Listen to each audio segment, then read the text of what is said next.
Welcome back, guys, to more Let's Play Final Fantasy IV the after years blindly and screwing it up. Now, you guys have made it very clear that I need Team Harvey for this part. Well, the only problem is, I don't know why I need Team Harvey for this part. So, since I just saved, and I have, you know, Magic Interdimensional Elevator right here, I'm just gonna barrel in to try to figure this out for myself, and whatever. So, let's just go.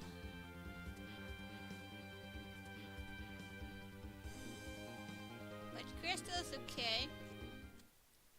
Because, I mean, what's with the chair, the throne, whatever? Because, I mean, I want to find out why I need Team Harvey. And does the game tell you that you need Team Harvey? Is there a specific reason why I need this party?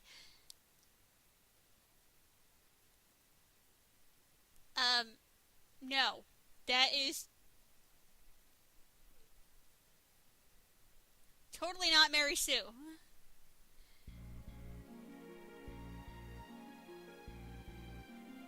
Edge? You didn't meet him at this point! What, did they show you pictures or something?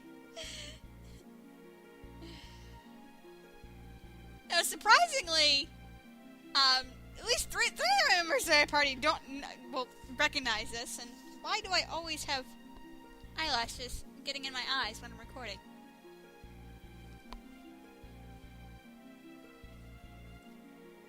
Yeah, that's just pretty some effed up crap.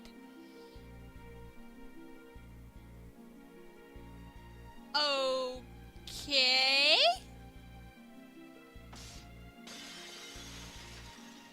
This doesn't quite make sense to me.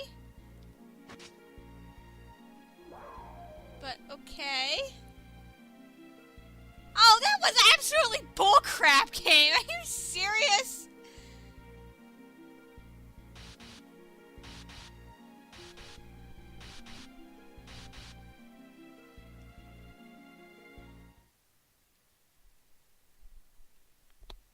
Thank you for pussifying my entire team.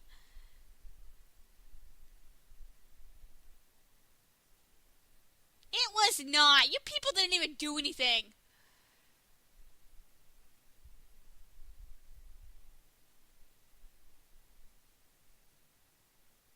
Oh, for the love of crap. Well, that was extremely disappointing. But there's no implication of who I need to bring here. I mean, it would be fine. I can understand, you know, plot convenience and all that. I mean, that's fine. I mean, we've had a bunch of incidents, you know, in the original game and whatnot, where somebody conveniently comes and saves at the last second, and it's like, hooray! And generally, as long as it's somewhat explained, I don't have a problem with that. But the game isn't telling me anything besides implying you might want to bring Cecil into here. Which, before this point, except for, you know, you wouldn't think to do that because, well, Cecil is freaking brain dead at the moment. Alright, so, obviously, yeah, I mean, I know you guys warned me, but I mean, like I said, I wanted to find out why I needed to do this. So, give me a moment here to re-equip my party and all that jazz, and I'll be right back. Alrighty then here, I decided to bring Kane as the 5th member. I was gonna bring Edward to give him the experience, but he's mostly caught up to everybody, and I figure Kane deserves to be here, so. Alright, let's see how this is different.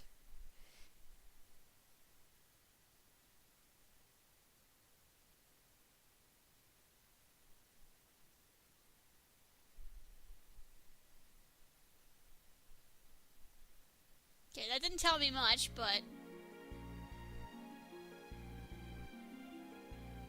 you know, I'm really expecting Cecil to go brains all of a sudden. Seriously, I can't take this seriously. Like, when he does that. I'm sorry, I can't.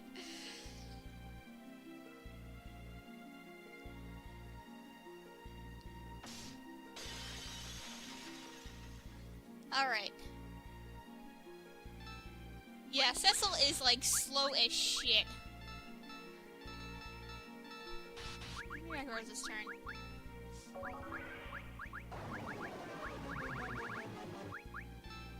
Yeah, I'm gonna do that.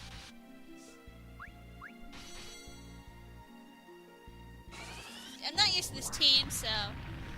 Although this is somewhat similar to my team for one of my things for my bonus content that I have planned, so... Yeah. There's at least 3 bonus episodes coming, eventually, once I finish the game. Although, it may be as high as, like, 4 or 5, so... yeah, I'm doing prep work for that. No, you're not.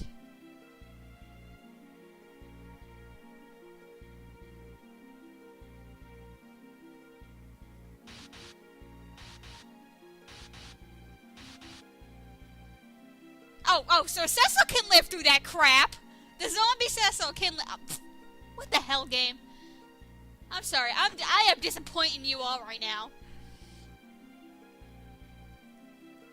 Yeah, Dark Knight Cecil never had that move.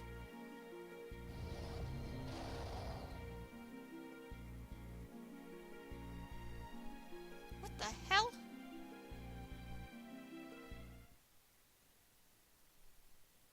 Don't you dare kill him! Don't you even! No. No. No! That's not happening! You can't do that!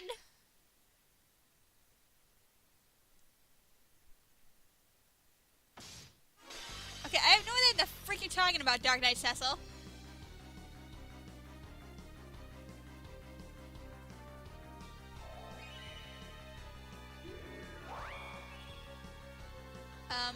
Hi? Oh, hey, Rosa. That's cool. That's nice of you. You know, considering, you know, he, like, totally, like, kidnapped you and all that stuff.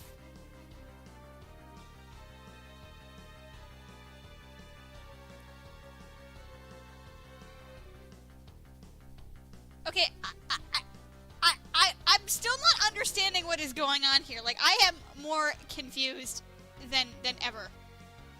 And, Rosa, I would like to blatantly point out that, you know, when you totally started, you know, pretty much throwing yourself at Cecil, he was a Dark Knight, so, yeah, that doesn't really make that much sense altogether. Yeah.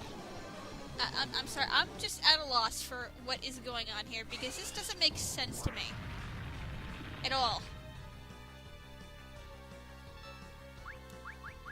Cecil as a Dark Knight still wasn't a bad guy at all. I mean, yeah, it was kind of annoying that, and one thing that did baffle me about the first game is the people in town were genuinely afraid of him, but there's nothing to suggest that he was anything but just a regular noble knight. I mean, yeah, he screwed up big time, but the only reason he did screw up big time is because he and everyone else had no idea that the king had been killed and replaced by a fake. And if you notice, it missed when Cecil realizes what's going on and, you know, he gets the wake-up call, he defects pretty damn quick. He's not an idiot. I mean, granted, I think getting fired and then agreeing to take the stupid gift to Mist anyway was a dumb move on his part, but I can hardly blame him for doing that. But he wasn't even a bad guy. At all. I mean, yeah. Oh, hey, buddy. Nice of you to show up now. Obviously, in the opening cutscene, he does express that, you know, he feels he's starting to, you know, turn over to the dark side, but Rosa assures him that he's not, and he is still a good man. That was like the second scene of the game, guys.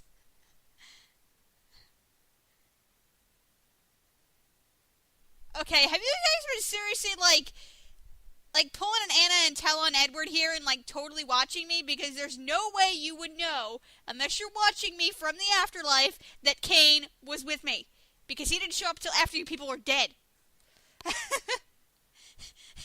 so you don't even find out he was Cain until more recently than before.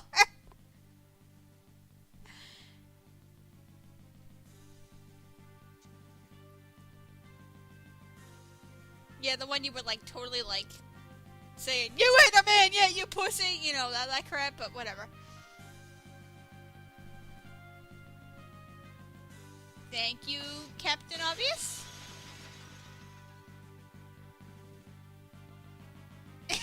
Cecil's like this face butting.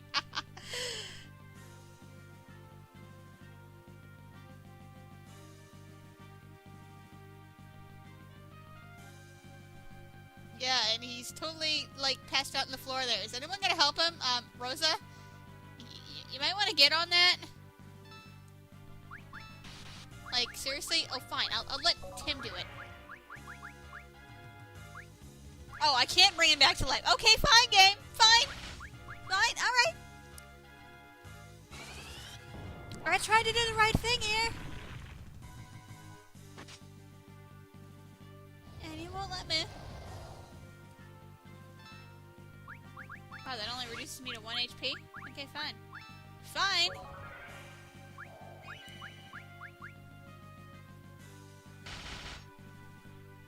Probably should have done a little bit more than that, but... bleh. I really wish I wasn't on whatever the hell moon I'm on right now. Haha, that did shitty damage. You should feel bad. Because I would like to use jump. Because that would just be cool.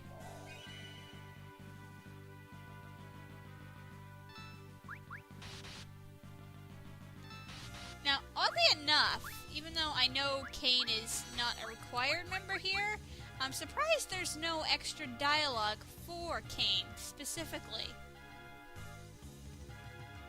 I mean, granted, I might find this out, do some research on it myself when I get to this point on my bonus files, but what happens if you bring some of these 4 members that are required, but not all of them? Like, how does this change? I mean, I really feel that they should have put some extra dialogue in for Kane there, because, like, some of the bosses, you know, before this point, like, some of them, like Bygone, for instance, if you bring certain people into the party, there is in-battle dialogue before the fight actually starts that changes or doesn't exist depending on who is in the party. Like, Kane will react to him, Yang will react to him, even Cecil will react to him. Obviously, the people who didn't encounter him in the first game or otherwise know him won't, and nothing will be said, and, you know, the battle will just start as normally, but there are reactions to... So why is... There should be one for here for Kane. There really should. I'm sorry. There should be. Or other people in the party, like, you know, say, like Edward or Rydia, you know, people who actually knew Cecil as a Dark Knight. I think there should have been dialogue here. It's not like they weren't capable of doing it, and I'm only half paying attention because, I'm sorry, this whole evil Dark Knight Cecil on the moon thing, just, I don't get it. I'm sorry, I'm just completely at a loss here. You are not! Like, mainly the problem here is the implication that Dark Knight Cecil was evil, and like I said, Dark Knight Cecil was not an evil guy. And the whole embodiment of, you know, hate and despair of Cecil doesn't really make that much sense, because that was Kane's problem, not Cecil's. It's like, yes, Cecil, you know, the problem... Okay, this is totally inappropriate music to be playing for this. Because I can actually hear my TV for once today. But, anyway, what the heck was I saying? Yes, Cecil still suffers... I should probably actually do something with Ceodore here. What am I gonna do? Your turn, buddy! Actually, I probably waited too damn long. Yeah. Oh well. I was hoping, I could get that off and then get his 2 turns. And then he'd be dead by the time he'd be reduced to 1 HP, but I totally just screwed up on that front. And you're automatically gonna cover for him anyway, or at least you should. But, I don't think guilt should be a reason to, you know, have this dark, evil side or whatever. I'm sorry, it just does not really make sense to me. I mean, if there's some information I just don't know about that makes this make more sense, I'm willing to be okay with that. But if the game is not going to tell me that information, then the scene just kind of loses its meaning, you know?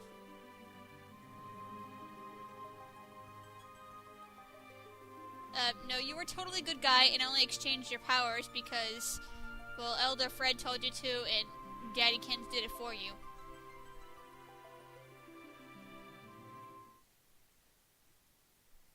I mean, like the whole scene on Mount Ordeals, nothing changes about Cecil's character from that moment.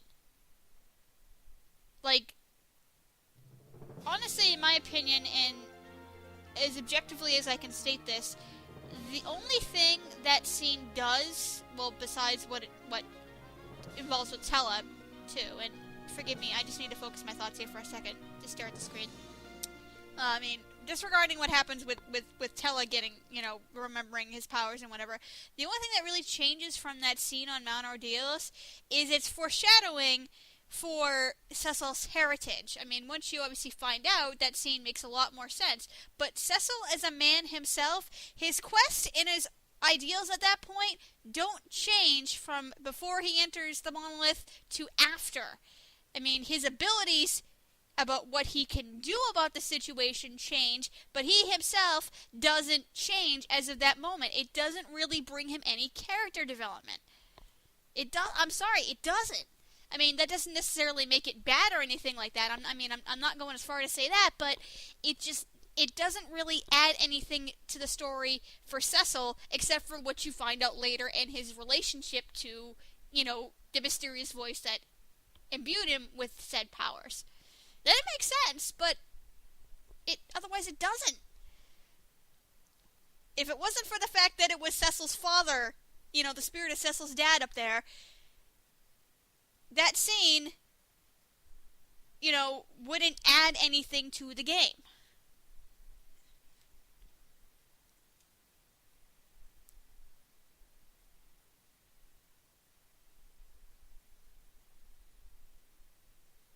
What is he finally gonna be like? Man, these are my parents. Yes, so what? That's kind of cool. That's kind of cool for him. Why is Ceodore getting character development in this scene? This is wrong.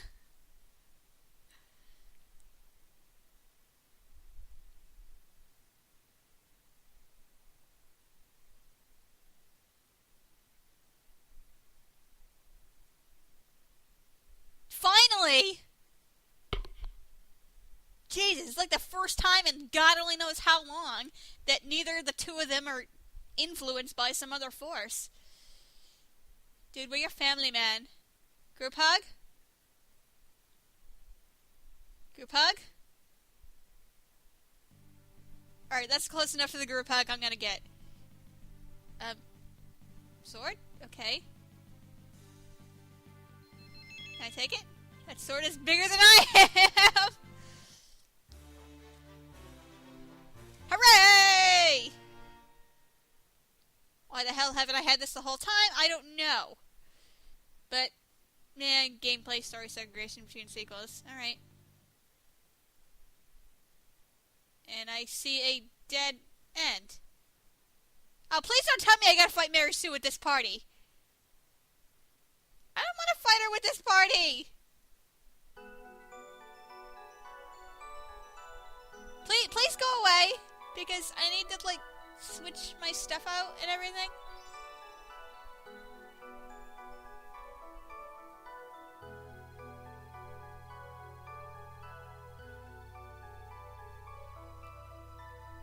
No, you have to act on top of that.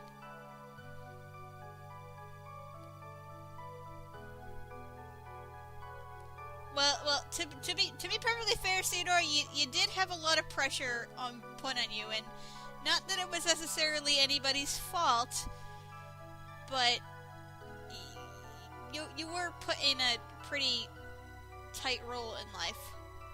So, I can't really blame you. And you're a teenager, so I can't really blame you for the angst. It actually makes quite a lot of sense. Oh, I wish I had Edge in this party. I'd love to see how we'd quip on her. Or Palom. Palom would probably be a better choice, actually.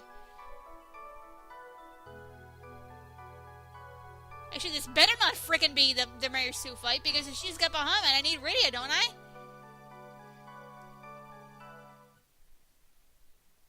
I was hoping that would be a magic elevator, but... okay. Alright. I'll watch.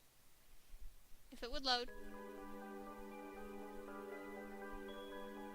Wait, what? You mean the whole, like, 30 floors thing starts from here? Holy friggin' crap! Oh my, how much longer is this going to go on? I mean, don't get me wrong, I'm enjoying playing this and all that, but part of the joy of playing a game is actually finishing it! And is this actually new music? I'll have to take a listen to that once I get this in editing, because I can't really hear the sound from my TV all that much, because I don't want it to pick it up on my microphone. I can hear a little bit, but... jeez, that was a long thing. Alright, so I gotta save, obviously. Holy freaking cow. Alright, where is my last save? Yeah, no, I got like so many save files running that it's... okay, I can't save on 30. I can't save on 10, and I can't save on 11. Alright, so I'm 12, alright. Sorry, I got like 2 files at the beginning and like 2 files at the end of this mess that are for bonus footage and whatnot. So, I gotta keep everything separate. Alright. So, I'm actually gonna call this an episode here because we're somewhere in the mid-20 mark. Alright. So, Cecil is no longer a vegetable. Hooray! Now, does he automatically equip Excalibur? No. Is he any good? Because if he is decent, then I'm totally willing to use him. If he's not, obviously he's just gonna... I love how his hair just waves. I'm sorry, that's just cool. Obviously, if he's not any good, I'm just gonna keep going with the same party I have for the most part. Another thing, too, any changes I need to make to my party, because honestly, I like Palom better than I like Rydia, and obviously, if I'm gonna get Bahamut back, I probably need to have her in the party.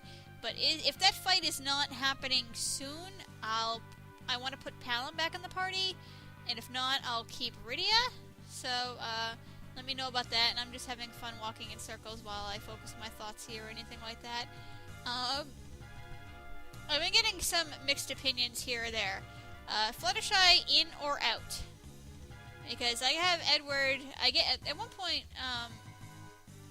somewhere in the interim last episode, probably when I was backtracking, I gave Edward a silver apple. And he's high enough level now, and he's fast enough that I think I can dedicate him mostly to healing now, so I'm not really in need of a white mage.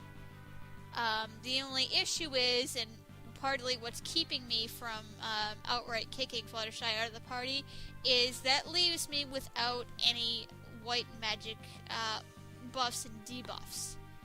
And, I mean, obviously I do have, how many items, I do have a small amount of reflect items, but I don't know how far that's going to be. Obviously I have plenty of spider silks, so, yes, I only have a limited amount of these.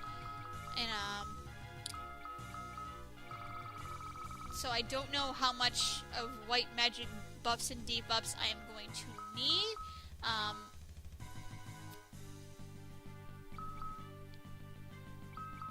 I can get around haste with... Cane, Rosa, and Ceodore have haste. Actually, does Cecil have haste too? No, he doesn't. I don't think he ever gets it. So, Obviously, if I bring one of these three, I can have haste, and obviously, if on the downside, I can